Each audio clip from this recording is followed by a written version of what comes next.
Hello, everybody. This is Chris. Let me pull that out for just a second.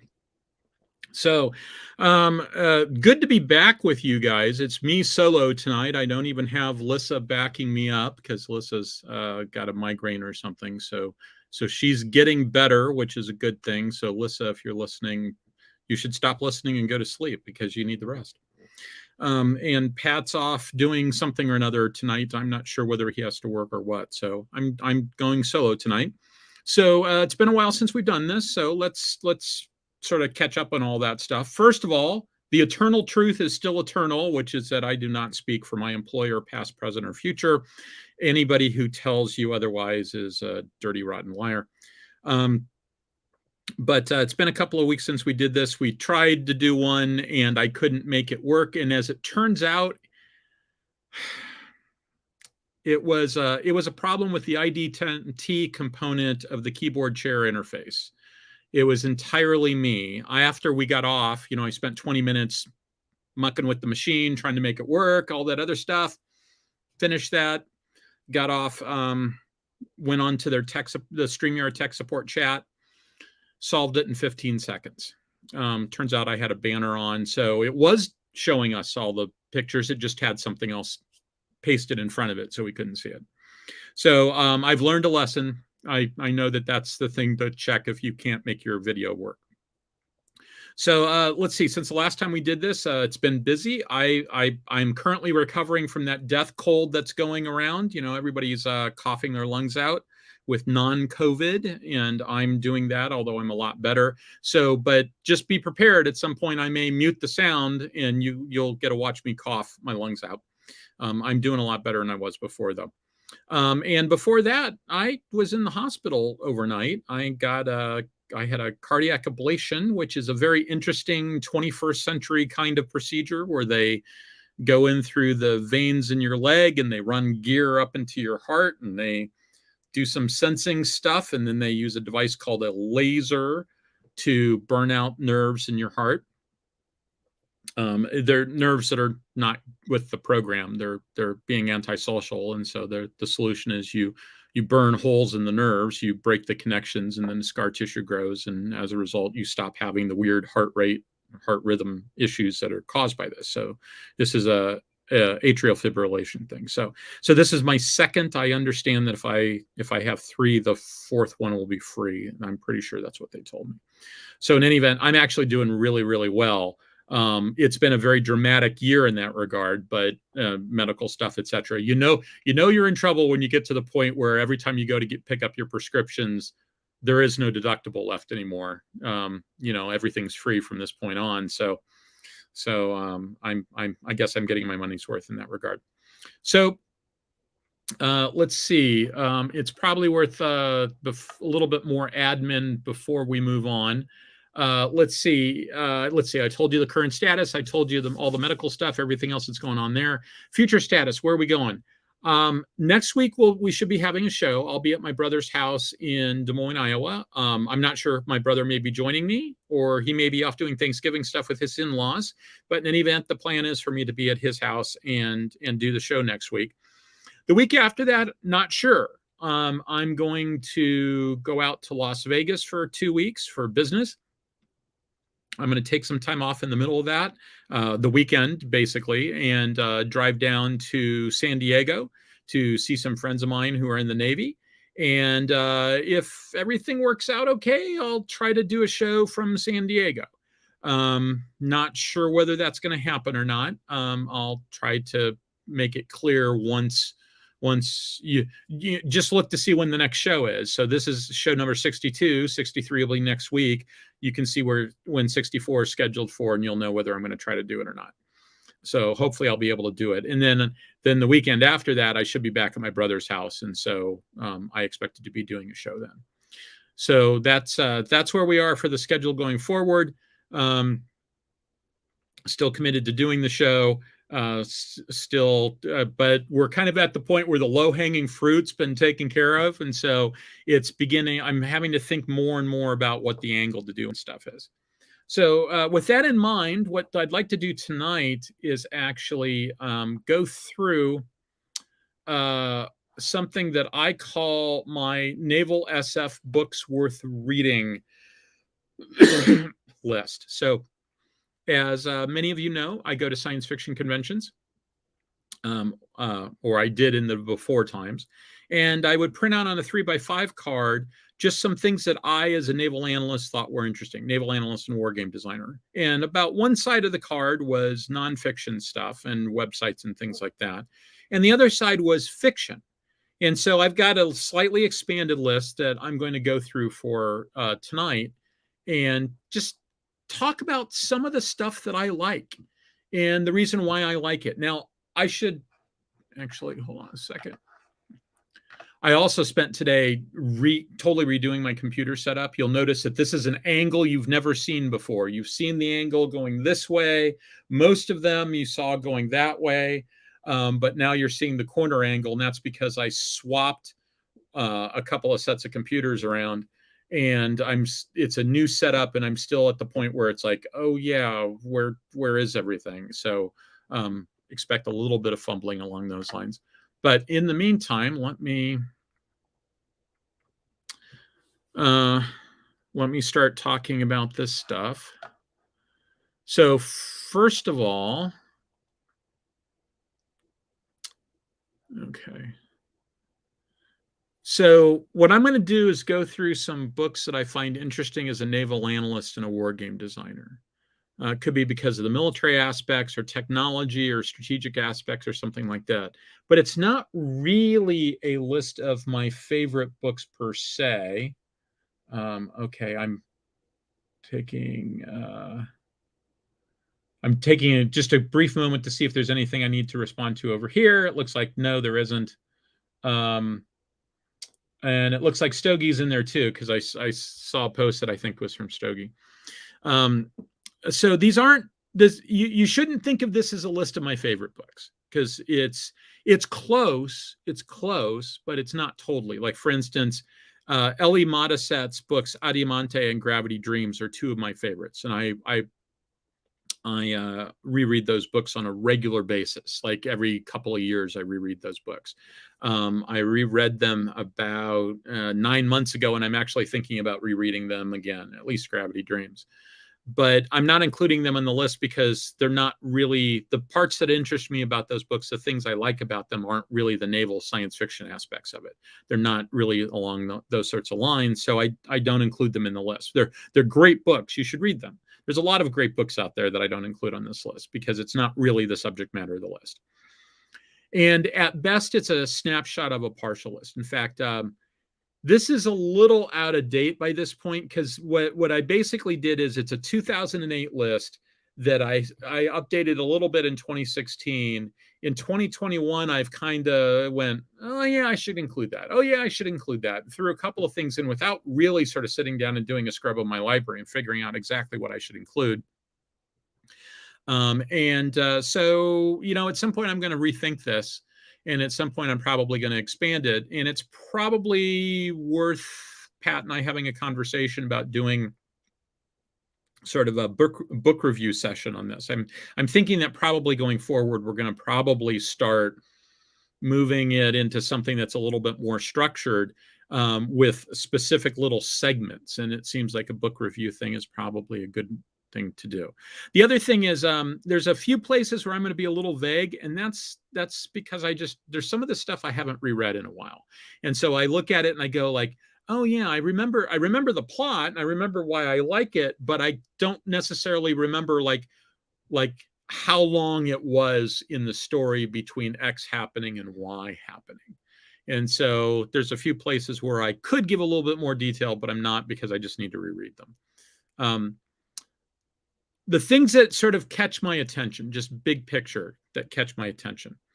I'm really big into the idea of tactical FTL combat with speed of light weapons and sensors. And I've got a slide on that. I'm going to talk about that in particular in just a second. I like the idea of pre-planned responses and an actual combat doctrine. And so why do I like that? Well, because that's the way they do things in the real world. I like it when I see things that are realistic. And realistic in this case means that they think about the problem in the way that they would in the real world. They do processes like they would in the real world, etc. And that's actually part of the reason why there's some of the stuff on this is not science fiction per se. Some of it is much more techno thriller-ish. Even the ones that sort of lean towards science fiction, there's a couple of techno thriller things here, because I think they're useful for somebody that might want to be writing science fiction to see this stuff and get an idea of how militaries work and how to fit all the pieces together and think about it in those terms. So from that standpoint, there's some stuff in here that isn't science fiction per se, but if you're thinking about science fiction, if you're thinking about how to filter it or write it or whatever, they're a useful thing. It should be obvious that I can't really have this conversation without this presentation being riddled with spoilers. So keep that in mind. I'm going to put up a list of the books. If you think you're worried about spoilers, you should probably stop, look at the list of books. It's in very small print. You'll probably have to stop to read it through. If you see something that you're worried about, then just, make a note to watch this later after you've read it, because it's going to be full of spoilers.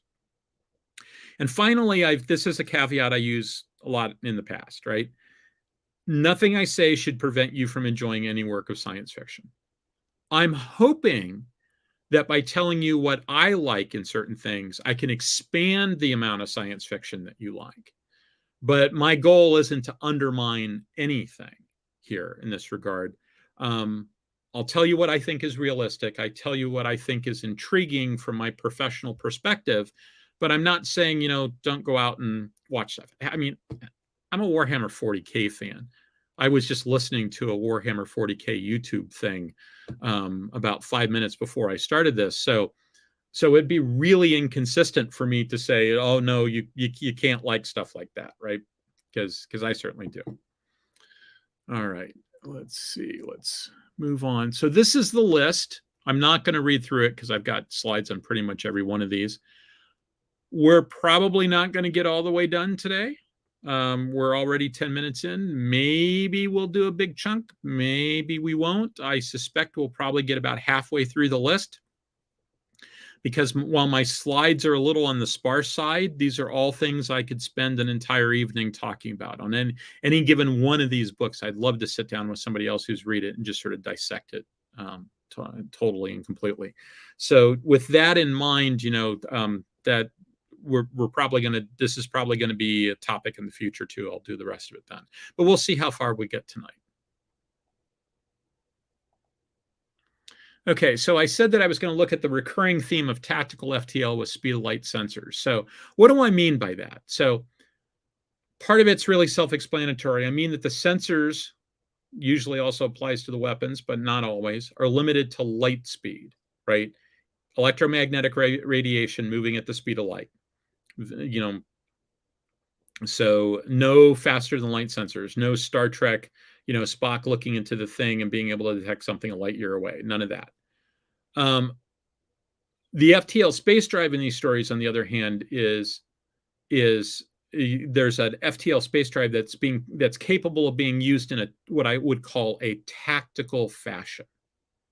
So, and by that I mean it's trivial to engage the drive. You don't have to have long warm-up periods. You don't have to charge it forever and ever and ever. It's a point-and-click drive. I want to go there, I go there. I want to go there, I go there. It's at least responsive enough that you don't have to do these dramatic preparations in order to move stuff. It's got a high degree of precision, right? I need to precisely place my warship in this location. Precision is a relative term. Precisely put it in this location in order to conduct my attack. And so it's capable of operating very precisely. And there's few restrictions. And by, I mean that there can be some restrictions, like, you can't get too close to a planet.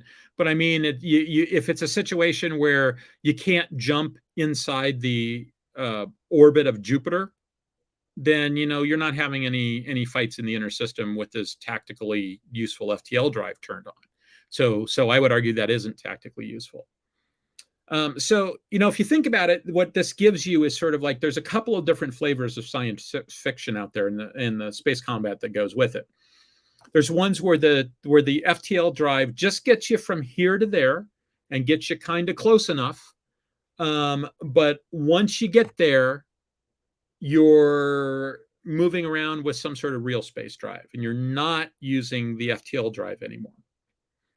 And so an example of that is Mote in God's Eye, or one of the books that we're looking at here, the Antares series by Michael McCollum, or the Starfire series, where you've got a series of warp points, any of these things where you come in and, or even Traveler, where you jump in the outer system. You have to jump in past the orbit of Jupiter or something like that.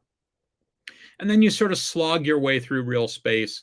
And, that's how that particularly works.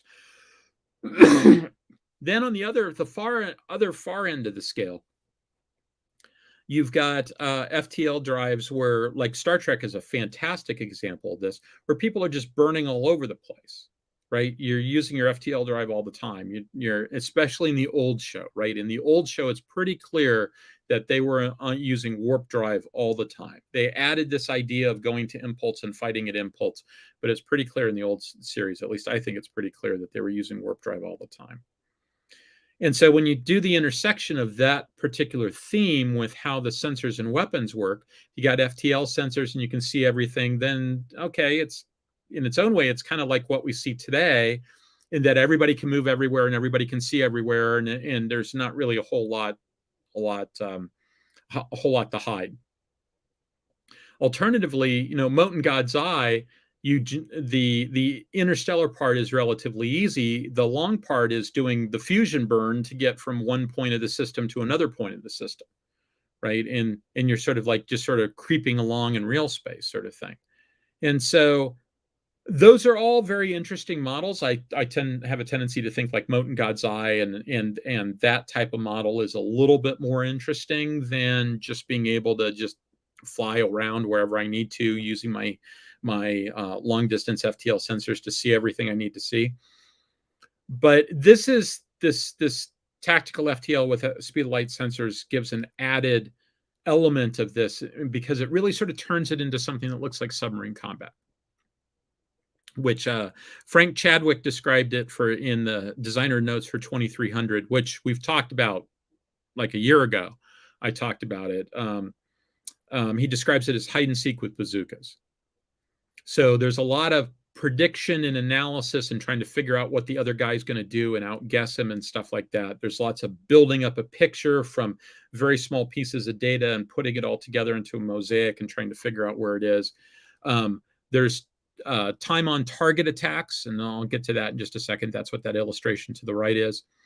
And then you've also got things like one of the things is you need to keep moving, because if you're not moving, then the other guy gets a picture on you and you don't have a picture on him. And so the reason for that is because if you're standing still, you're emitting information in effect, right? If you've been in a place for 30 seconds, then you can be seen 30 light seconds away. If somebody jumps in closer to you, like they jump in 20 seconds away, they can see you, they know where you are, or they at least knew where you were 20 seconds ago, but you don't know that they're there yet. And so that gives them a tactical advantage because they can watch what you're doing. They might be able to launch an attack from that range. They can prepare to do another jump that brings them in closer to mug you. There's all sorts of things you can do there. Now, I talked about time on target attacks, and that illustration to the right is exactly what I'm talking about. So those numbers on the left-hand side, think of those as, say, light minutes, right? So you got a target in the very center. You've got a circle at 2 light minutes, a circle at 3 light minutes, and a circle at 4 light minutes. Enemy starship comes in, jumps in, tactically useful FTL drive, comes into point A, 4 light minutes away, launches a weapon that moves at the speed of light, say a laser. They then jump in to part B, point B, and at the 3-minute mark, or 1 minute after the previous attack, launch another laser beam. Then they jump into point C, and at the 2-minute mark, launch a third one. So what ends up happening after that shot at point C takes place, you've now got 3 different weapons, 3 different beams, 3 different whatever coming in. They're 2 minutes out, and they will all arrive at the same time, but they'll come in from different angles. Potentially very useful in some situations. You can sometimes see this with modern artillery, artillery with autoloaders, especially some heavy mortars, will have the capability of they fire a shot going up at a pretty good angle, and then they drop it down and they drop it down, and they will vary the size of the charge so that they all have different times of flight and they all arrive at the same time. And that's how, like, one heavy mortar can do a mortar barrage that you used to need a mortar platoon for, at least a squad of mortars, and they can drop enough ordnance on target to sort of, do it all at once. So that's what I mean when I talk about time on target attacks.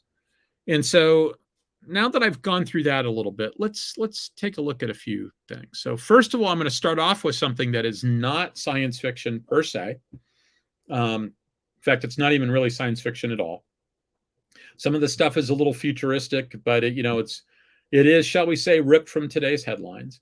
This is a submarine series. Larry Bond's name is on the cover, but Chris Carlson is the co-author.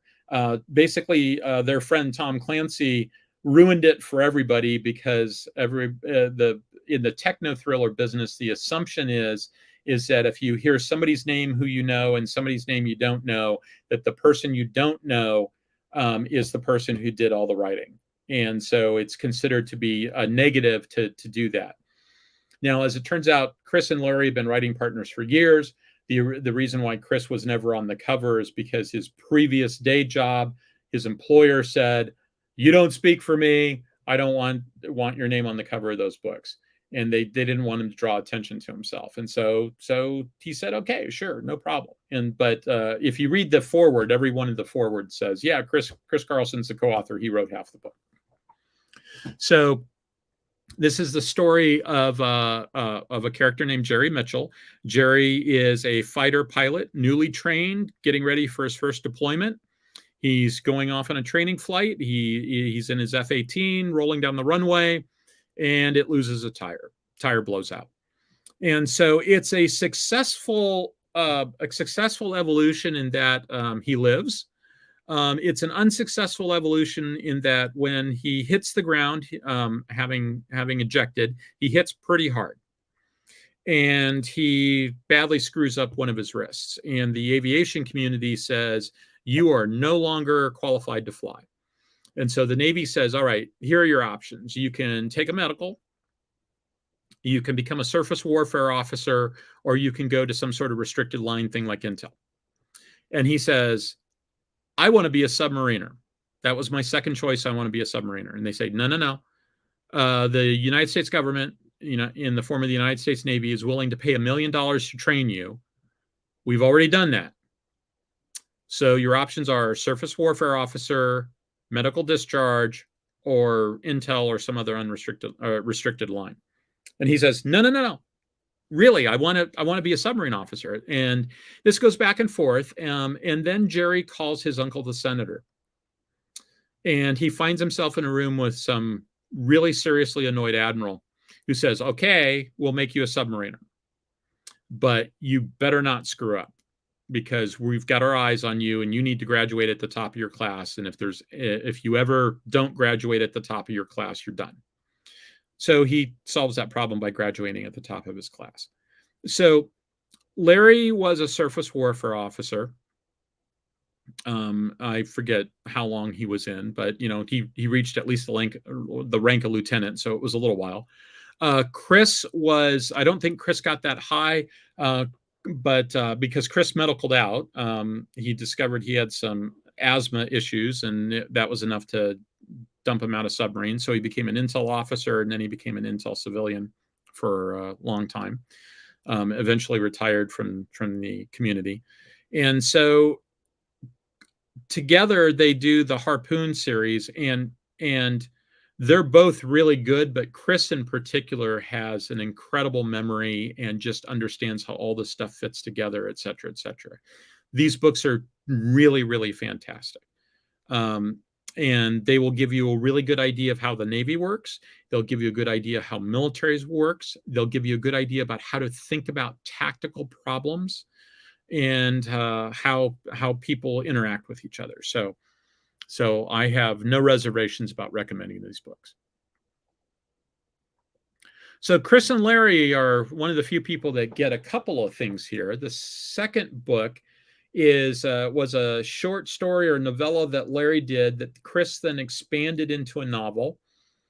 I forget what the original one's called, but the novel's called Lash Up, and the idea is that it's about the creation of the United States Space Force, which in this time period in this book happened in secret because the Chinese are plinking at GPS satellites, and we don't like that, and we need to do something about it. And so a guy at the Naval Space and Warfare Command, I'm trying to remember if that's the right name, SPA-WAR, out in San Diego, comes up with an idea of taking the old Venture Star that never quite got off the ground, taking it out of its hangar, putting the airborne laser on it from that aircraft, and launching it up to be goaltender and defend the satellites.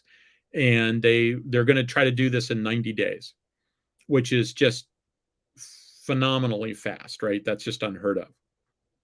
It only works because most of the pieces already mostly work and they're able to put it together.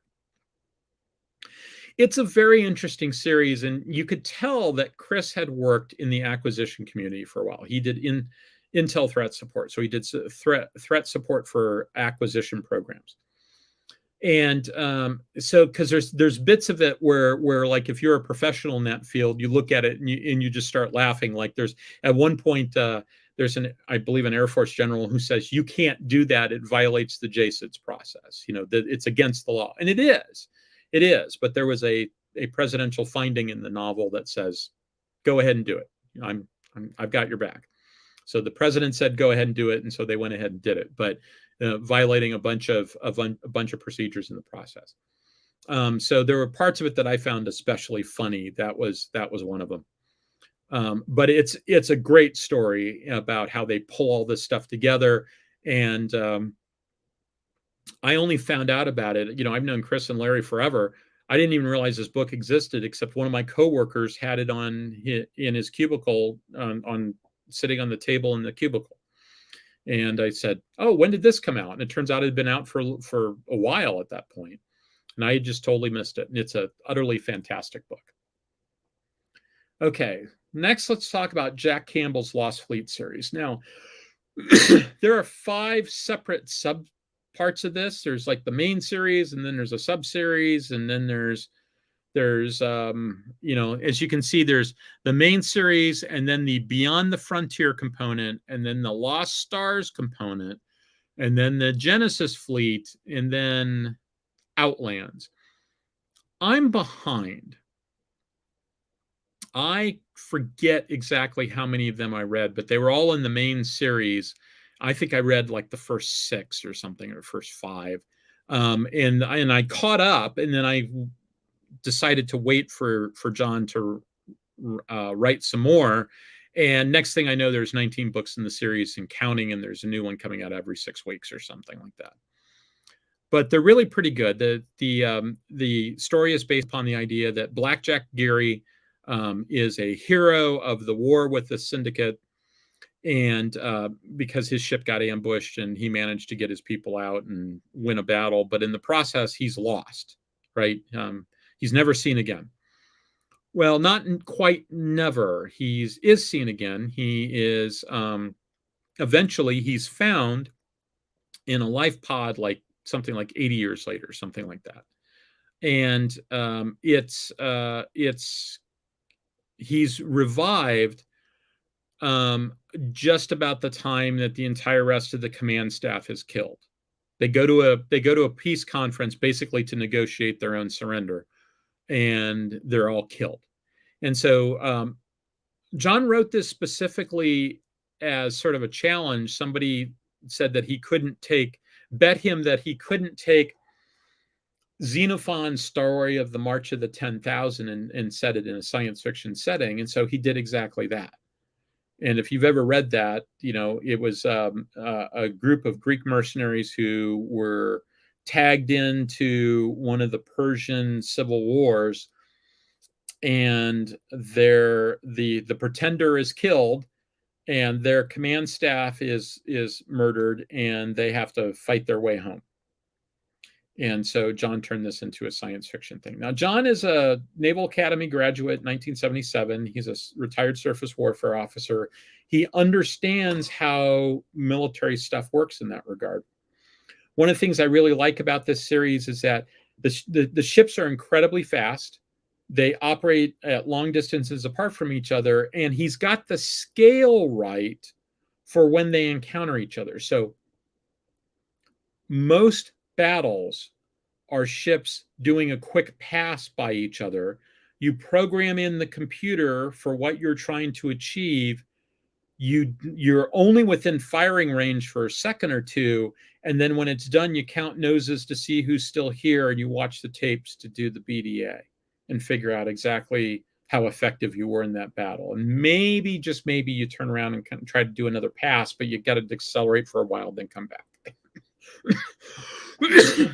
So John understands how that works. He also understands how command and control stuff work. In fact, I've made the comment to him a couple of times that I think the composite warfare commander system that the United States Navy uses would be perfect in this, because CWC doctrine was designed to work in a jamming heavy environment, right? We were worried about the Soviets jamming our communications. So it's a system that's designed to minimize and localize communications at all possible.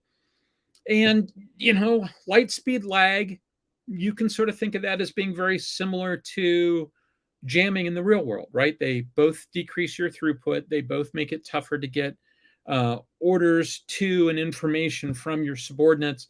When you put it all together, they have very similar effects. And as a result, I think those doctrines would work very, very similarly. And so I keep hoping that I can get John and I on a panel together, just the two of us, or maybe one or two other Navy folks.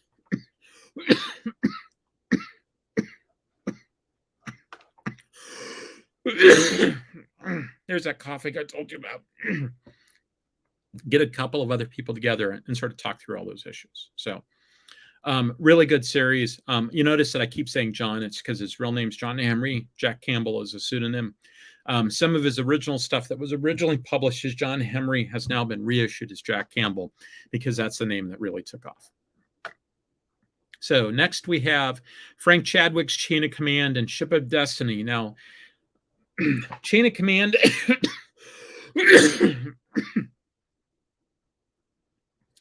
is a book I was dimly aware of, but then Pat brought it to my attention and said, it's really good. And I read it, and Pat was right. And so this is about a United States Naval Reserve officer who finds himself commanding a destroyer during the Navy's first interstellar war. We're fighting one of the nations of the Viroki. The Viroki are also members of this interstellar organization called the Kota-Haz. But that doesn't, this is the first time we've really had a fight in between various members of the Kota-Haz, but it's basically one Viroki nation with a couple of allies fighting the US with a couple of allies. And it's the opening part of the war. Nobody's really done this before. And Chain of Command basically covers the first 30 days of the war. And by the end of that 30 days, the protagonist is the most experienced combat officer in the US Navy, because he's the only one who's fought in all those battles. And they've had like 6 battles in 30 days. And he survived all of them and ended up in command of the squadron and did pretty well at it. So it's relatively hard science fiction. Frank says explicitly that it was inspired by the Solomons campaign in World War II. I really like the command aspects of it. Like, one of the things that gives me a warm fuzzy is that an officer might come up to the bridge. He's going to end up relieving the officer of the deck, and they talk about things for a little while, but then it's like, all right, I should relieve you. At which point the outgoing officer gives a very precise briefing to the incoming officer, even though they've just they've talked about all this stuff, but the procedure says that you do this, you do it in a specific order, you cover specific topics, right? What systems are on, what systems are charged, what systems are charging, it's what works, what doesn't, all the rest of it, what the tactical situation is, et cetera, et cetera. Any orders from the CO, if it's not the CO who's taking over, all that stuff gets passed down. And I've watched a lot of pass downs over the years. And Frank does it right. Frank does it right. Frank was one of the principals at Game Designers Workshop. The publisher's a Traveler. If you are a fan of Traveler, you will recognize some things that show up in here. Basically, the destroyers that are involved in this are effectively battle riders. And there's a few other things that are very interesting. So there's plenty of stuff to see if you've been part of that community. There's a couple of other books in the series that are in the same universe, the Sasha Narodno books, but those are about a detective / private eye / hired gun who ends up learning some interesting things and ends up working for a Vroki multinational, basically, as the sort of the personal protector of the heir to this particular firm. And so it's those are very good stories. They're not really naval stories, but they're very, very good stories too. I enjoy them a lot. Okay, Robert Chase's The Game of Fox and Lion came out in the 1980s, if I remember correctly, 1988. And the premise of this is, it's a relatively short book. The premise is that sometime in the past, a guy by the name of Snowden created these, through genetics and surgery, created some these people called multineural capacitants. And the idea, think Mentat from Dune, and you're right on the money with that. So they basically created Mentats from Dune. And this is a universe where like artificial, genetically manipulated life is used as sort of menial labor, right? You don't have full rights if you're one of these things. And so the multineural capacitants are basically bought and sold. And there was only a handful of them that were ever created. But, turning loose a Mentat in a world that doesn't have Mentats is kind of dangerous. They can think multi-steps ahead, et cetera, et cetera. And of the handful of ones that existed, there was just a handful. One of them basically tried to take over, tried to pull a Palpatine, and was defeated in that effort. But as a result of that, the one surviving Mentat, Nicolas Renard, goes off and joins a religious colony on a planet at the far end of space. And he basically goes into hiding. And he planned his death, faked his death, and goes into hiding. And so 20 years later or something like that, there is a politician in Centaurus who is in a bad situation, has figured out where the Renard is, and comes to get him in the hopes that he can help prevent his company from being wiped out. This is another series, another book that has tactical FTL with speed of light sensors, and it's got some very interesting things like doing, watching the enemy fleet, figuring out how it's maneuvering and like when it seems to maneuver, and being able, as a result of that, to figure out what the command lag seems to be. And by doing analysis of that, figuring out which ship they think is the command ship based upon what the lag seems to be. And so there's one point where they almost get ambushed because they've been a little sloppy. There's lots of other interesting things in there. It's a really good example of this idea of a tactical FTL capability with speed of light sensors. Okay, these are much different books. Hellburner and Down Below Station are both in the Alliance Union universe. Down Below Station was the first book written that is sort of in the core of that. There were other books that are part of that series, but they were way farther in the future. This is the first company war book. Hellburner is one of the latter ones, but it actually takes place earlier. It's a prequel in effect. And so Hellburner's at the beginning of the company war before they really get started, and Down Below Station is at the end. The things that I like about this is, first of all, it's a very sui generis type of setup. They've got naval ranks, but it doesn't really quite feel exactly like a navy. They've got carriers, but they don't have fighters. They have something that looks a lot more like a PT boat. And that's the Hellburner class Rider. And there's a lot of interesting things in there about how that Rider comes about. The Hellburner program, it's basically about the testing program.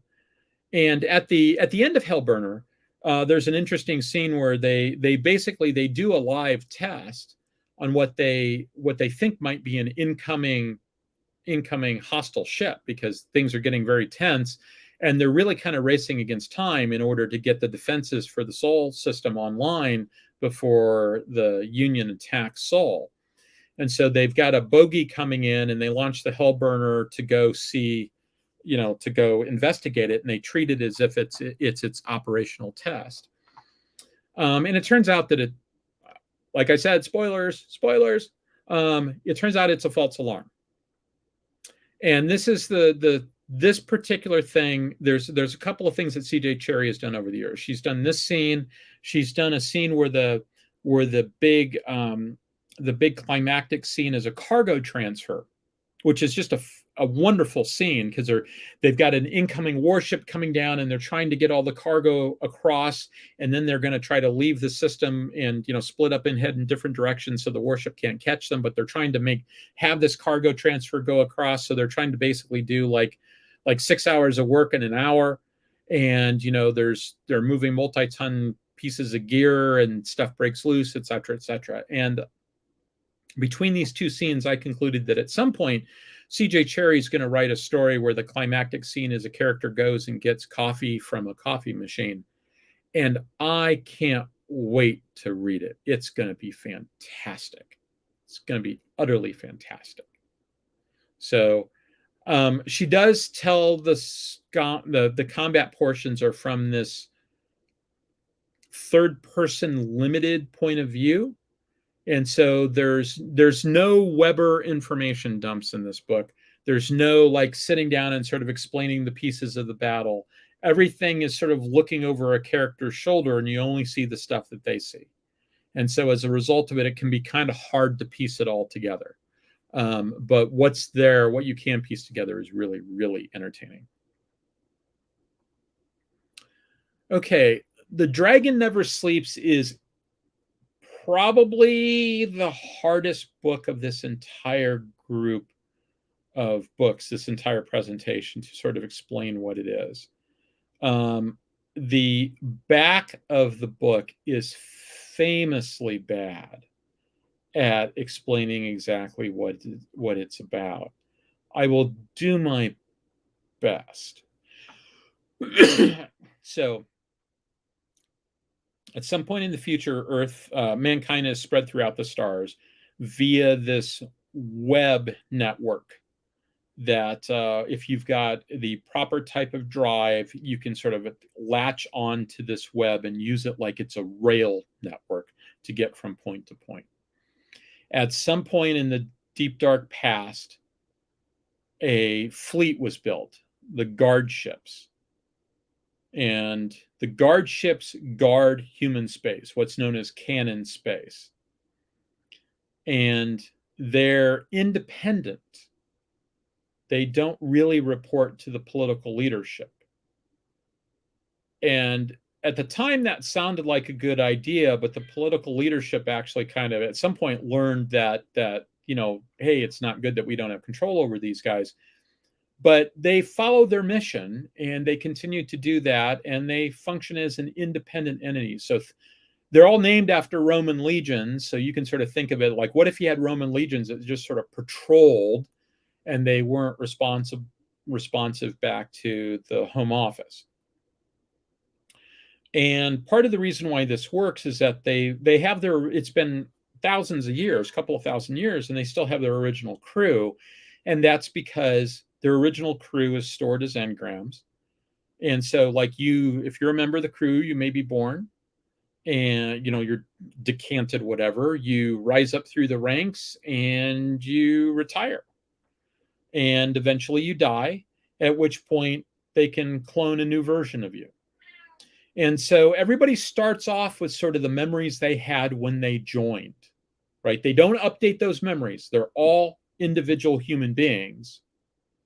But you start off with the memories you have. And so they've solved this problem like the Amish and other utopian societies have, where the first generation is okay and the second generation is pretty much okay. But the third generation is where those things break down, because the third generation hasn't bought into it the same way the first and second generations have. And they get dissatisfied and they want to go off and do something else. So they solve that problem with these guys by having it be the first generation constantly. The book deals with a threat. It starts off with a mystery that needs to be solved that implies that there's a threat. And indeed, there is a threat. Somebody wants to capture a guard ship because that will give them political clout and they'll be able to sort of bend the situation to their will. And so the guard ships and that's part of a larger conspiracy. And so the guard ship 7 Gemina under Hanover Strait are trying to track all this stuff down. It's very well done. The more you know about the Roman Empire, the more you will appreciate things like the political structure that governs 7 Gemina is the political structure of the early Roman Empire. Augustus would be perfectly at home there. And that's one of the reasons why I say that Edward Luttwak's Grand Strategy of the Roman Empire is a good companion to this book, because it's sort of, it's a very Roman thing. Like you can think of the webway as being Roman roads, and you've got an outsider problem, and then the guard ships will go outside of Canon space to deal with the outsiders before they can come into the web. And all of it is very, very, very Romanesque in that regard. And it's very good. The next book is also a Glenn Cook book of an entirely different sort. Passage at Arms is basically Das Boot in space. But it's a very, very good Das Boot in space. So the idea is that you've got these ships called climbers. They climb into higher dimensions. They do this by burning antimatter, and the more antimatter you burn, the higher you climb. And this is a side effect of burning antimatter that was sort of unexpected. Originally, this all came about because somebody thought that maybe antimatter would make a better fuel source than fusion reactors would, a better power source for warships, and it didn't quite work.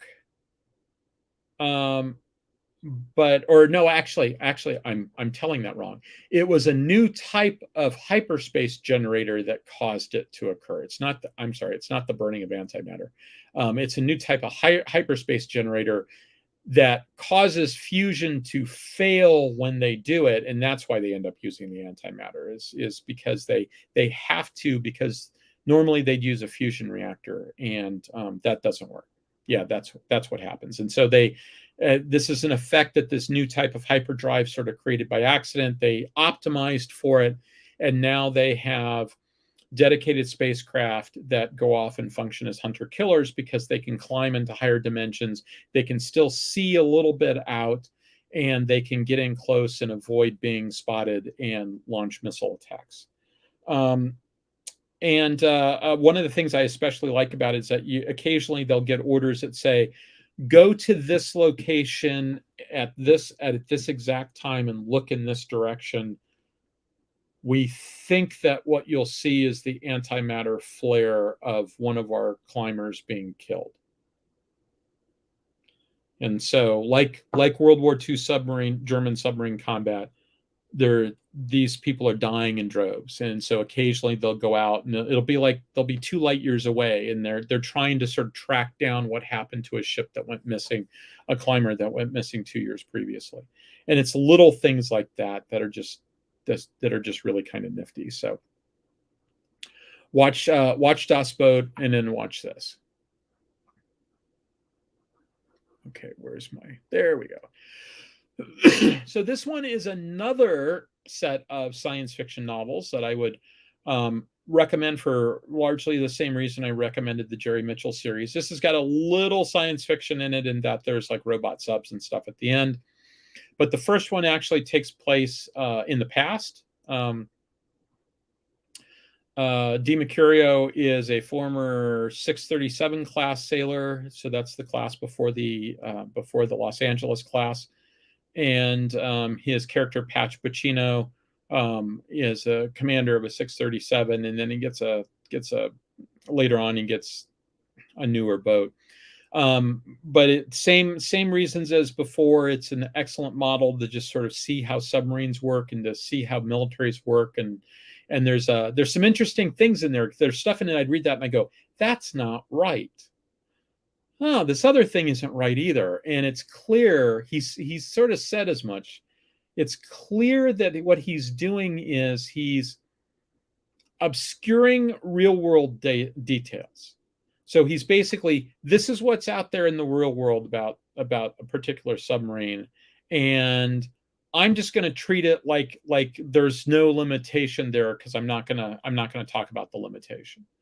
Like in one thing, and this doesn't really fit in the category of limitations. In his universe, Los Angeles class submarines have fiberglass sails. Apparently, they talked about that. He found it convenient for a particular scene for it to have a fiberglass sail. So in his universe, there are Los Angeles class submarines with fiberglass sails.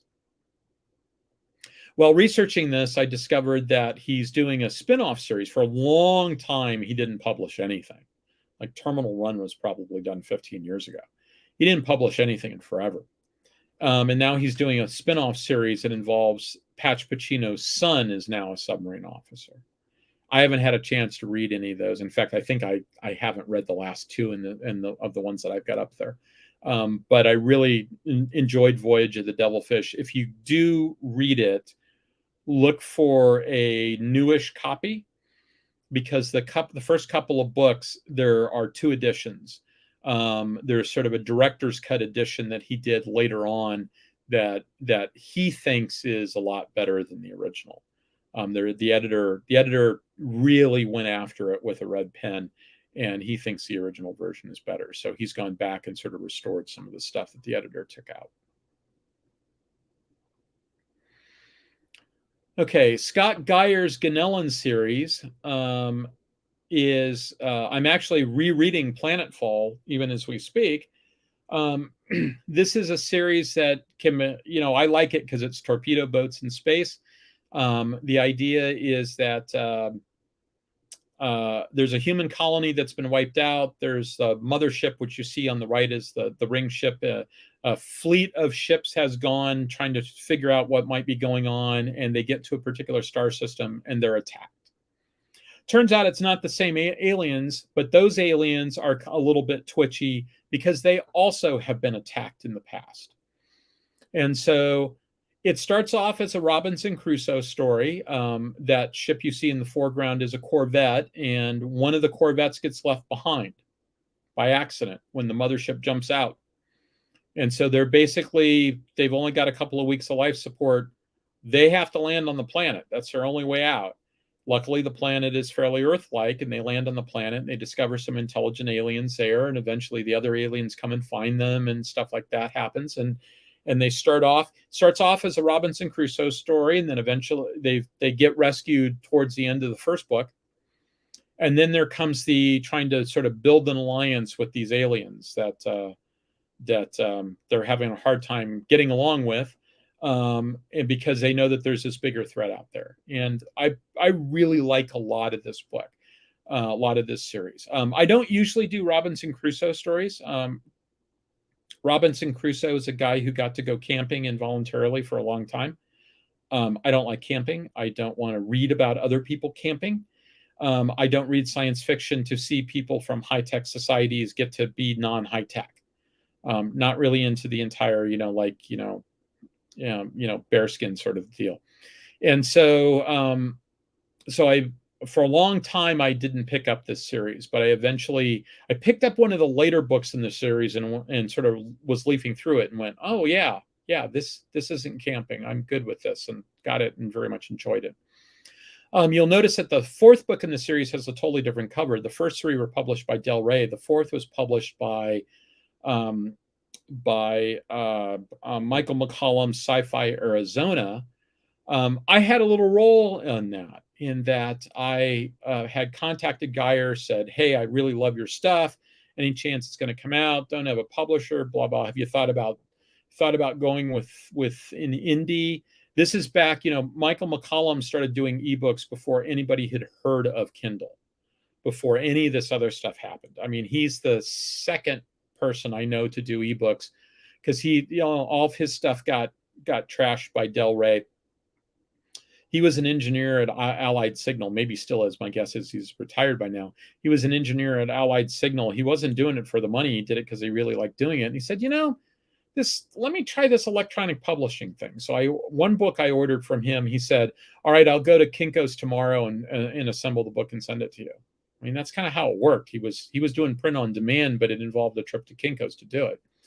So in any event, I told Geyer, I said, there's this guy, Michael McCollum, also a Del Rey author who got purged in the Midlist Purge, and he's doing stuff. You should go talk to him. Next thing I know, fourth book is out, and the entire series has been reissued by McCollum. It's also available. Oh, this one isn't available in audiobook. McCollum stuff is, but Ganellan isn't. So very good series. Oh, one of the things I like about it, you can sort of see characters go through the checklist. They always do the same things in the same order. So much so that I guessed that Geyer was probably a naval aviator, and it turns out he was. Okay. Peter Hamilton's Night's Dawn trilogy, I think, is the longest trilogy in science fiction. Each one of these books is like, the short book is like 1,300 pages long. They're long. Really, really long. And the core story is about the souls of the dead coming back to possess the living. I will be upfront. I don't like the main plot, but I like a bunch of the other stuff that we see in it. And so I'm able to put up with that. I like the fact that the Confederation, which is the human government, has two different components. There's two different cultures. There's the atomists. You see a picture of an atomist spaceship there. We would all be considered atomists. We build mechanical things, and we strip mine resources, and we don't plan ahead, etc. And then there are the Edenists, who live in genetically engineered space colonies that are basically grown. They start off being a couple of 100 feet long.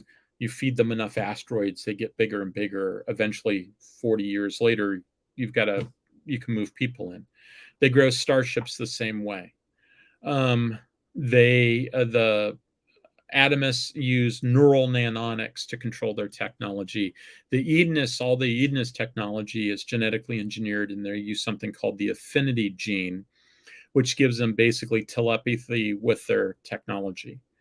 And that's sort of the backdrop that this all takes place in. What you're looking on the right-hand side is the atomist starship Lady Macbeth, which is one of the hero ship in the series. Lady Macbeth is equipped with an drive that can either use fusion or antimatter, which is interesting because actually using antimatter is illegal, but it's not illegal to have a ship that could use antimatter. He inherited it from his father, and And this raises eyebrows in the local authorities whenever he goes places, but he's clean. He's not using antimatter. But hey, wouldn't you guess the ability to use antimatter becomes important later on. As you can see, it's basically a spherical shell. That's because the jump drive creates a spherical field. So you're trying to maximize volume. And then inside that spherical gel, you've got three or four people tanks that you've got life support and control and all the rest of it. And then you've got a bunch of other things that are just sort of loose. Loose is the wrong word. Big pieces of gear that are there, and big fuel tanks, etc., that sort of fill up the remaining space. So it's not like a ship that you see with a lot of science fiction stuff. It's not like even rows of decks, etc. It's basically build all the different pieces and then fit them all inside a sphere. And so the habitable volume is actually relatively small in these ships. The combat model is kind of interesting. There's a lot of interesting subplots involving an antimatter smuggling ring and efforts to infiltrate it and this, that, and the other thing. And so I think it's worth reading for the technology and all the rest of it, even if there's some pieces of it that it kept me going, even though I was having a hard time the technology kept me reading. And it was only on like page 500 of the first book that I went, yeah, I'm going to keep on doing this. But up until that point, the technology, there was enough cool ideas being fed to me that I was able to keep on going. And so let's see what's next. Okay, let me do these last two real quick. Go back. Okay, then we'll call it a day. Tom Harlan has a couple of series. There's one that's basically a Roman Empire with magic type series. And then there's his Six Suns series. Now, Tom got started in all of this by writing. He started off as a gamer. He took Empire of the Middle Ages and turned it into a play-by-mail game, but expanded it to the entire world. And by the time, and then started it a lot earlier. So basically, he invented his own version of Civilization, and ran this as a play-by-mail game for 30 years, something like that. Started back in the 80s, and it was called Lords of the Earth. And Lords 1, the very first game, it became clear that the Aztecs were going to win. And so Tom went, that's an interesting background. And so he projected the Aztecs forward into their own space empire. The Aztecs finally beat the Russo-Swedes to take over the Earth. And so the Aztecs, with their Japanese minor allies, own the Earth. And the Russo-Swedes have some outlying colonies, and they're engaged in a Cold War that occasionally turns hot with the Aztecs. But these are really about finding alien artifacts. It's called the Six Suns series, based upon some Aztec legend that talks about the different eras. And basically he equates that to generations of civilizations within the universe. And so this is the time of the sixth sun. We're basically the sixth wave of this stuff. But there's first sun artifacts around, and they're really, really seriously dangerous. But they occasionally run into them, and they occasionally have fights over them and things like that. And so the technology is really pretty nifty. The ships are well designed. Tom's done a really good job in all of this. I was a consultant on a couple of these books.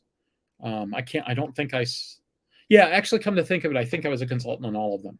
I read drafts of Wasteland of Flint and House of Reeds, and I read the outline for Land of the Dead, and gave him some suggestions about how to. He said, "I've got this book is about 30% bigger than it needs to be, and I'm having a hard time figuring out where to cut." So I was one of some people that he asked to try to help him out with that. The ships are fantastic, and there's one scene in particular I really like. They fought a battle. They fought a relatively major battle, And the CO calls up one of the junior officers and says, I got to go sleep. And I need my command team to sleep. Can you do this? And because they've all been up for 24 hours at this point. Because she says, I got to go sleep because we're not done. There's a very good chance that we're going to have to fight again, and I need to be up and running, and I'm not right now. So that being the case, can you take over? She says, yeah, I'm good. I've got a really good chief warrant officer who's running. She was the weapons officer. It's like my guy is doing all the repairs that we need to do, and everything's working smoothly and stuff. And I probably got a good 8 hours in me, so I'll see you in 8 hours, boss. And so that's a really nice, realistic little thing that I really thought fit quite nicely. That's the sort of thing that's a real world concern that we see. All right, one more, and then I'm going to call it a night and do a quick look through the comments. And that is just like, I'm actually not going to go into Starship Troopers. It's on the card. I recommend it. You guys know I recommend it because I did a talk on it. I literally could spend 3 hours talking about just Starship Troopers. So I will mention it for completeness' sake. All right, so that having been done, let me go back here and let me look at comments real quick and see if there's anything that I want to take a look at. Oh, I forgot. That's the other computer. I need to use the controls for the other computer.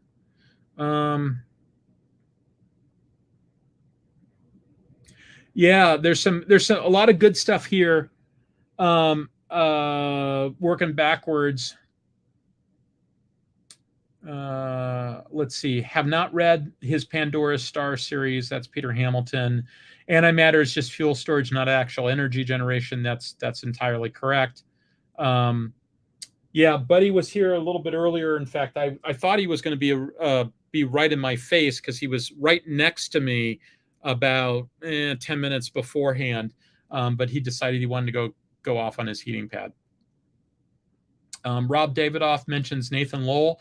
The Nathan Lowell quarter share series, half share, et cetera, I forget exactly what he calls it writ large. That series is fantastic. It's utterly fantastic.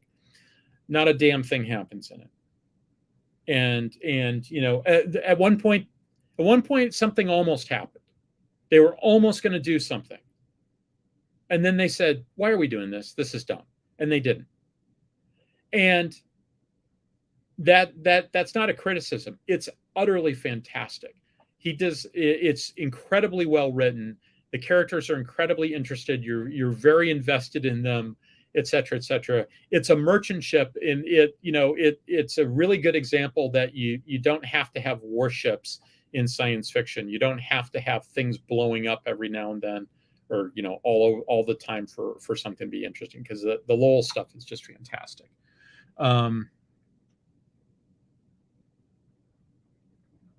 TJ says something about Venture Star was never actually built. And I asked Chris about that, and he said, yeah, that's sort of a conceit. They just assumed that it would be. I've heard that that basically they had all the parts and it was about 70%, and then they took it apart.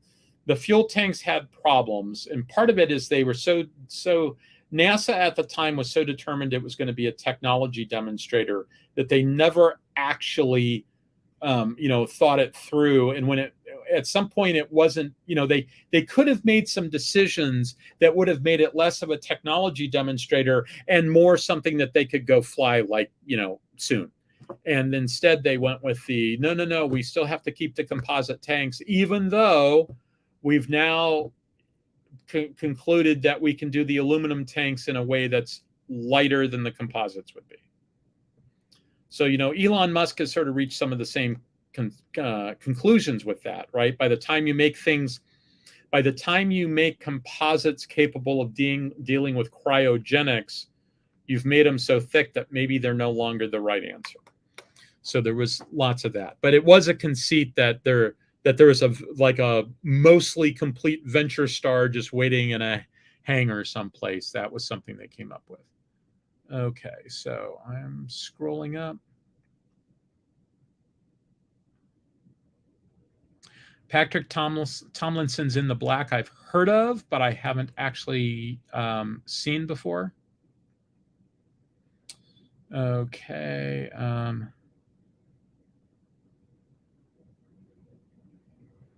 TJ said something about a presentation. We should talk. We should definitely talk. And that's about it. So, there's a bunch of people that I need to get back in touch with that I haven't been particularly good about getting in touch with. It's been kind of crazy, and I'm doing a reasonably good job. Pat and I are doing a reasonably good job of being here most of the time. We're trying, but there's a lot of sort of ancillary stuff that isn't getting done. So from that standpoint, my apologies. Anybody that's expecting to hear from me, it's not that I've forgotten by any stretch of the imagination. I'm just kind of up to my eyeballs. Hopefully that'll get a little bit better after.